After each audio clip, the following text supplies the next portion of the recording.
আর মাত্র কয়েকদিন এরপর মসনদ ছেড়ে যাবেন মার্কিন প্রেসিডেন্ট জো বাইডেন। তবে বিদায় বেলায় বেশ কিছু পদক্ষেপ নিয়ে আলোচনা সমালোচনার মুখে তিনি। ছেলে হান্টার বাইডেনের দণ্ড মওকুফ করার মধ্য দিয়ে এর শুরু।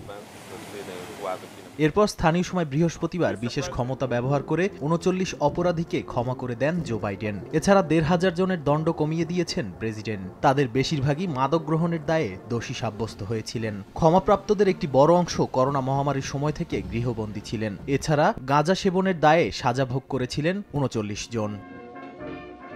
বিবৃতিতে বাইডেন বলেছেন, ভবিষ্যতে এ ধরনের আরও পদক্ষেপ নেওয়া হবে। এজন্য ক্ষমা চেয়ে করা আবেদনগুলো নিয়ে পর্যালোচনা চলতে থাকবে। তাই ধারণা করা হচ্ছে বাইডেনের মেয়াদ শেষ হওয়ার আগে আরও সাজা মওকুফের ঘোষণা আসবে। তবে বাইডেন নিজেকে এবং ট্রাম্প প্রশাসনের অন্যান্যদের সম্ভাব্য অভিযুক্ত হওয়ার হাত থেকে রক্ষা করবেন কিনা তা স্পষ্ট নয়। যুক্তরাষ্ট্রের ইতিহাসে একদিনে সবচেয়ে বেশি অপরাধীকে ক্ষমা করেছিলেন প্রেসিডেন্ট বারাক ওবামা। ২০১৭ সালে তার বিদায়ের আগে ৩৩০ জনের সাজা মওকুফ করেছিলেন তিনি। এর পরের স্থান এখন জো বাইডেনের। নাদিম মারজান, সময় সংবাদ।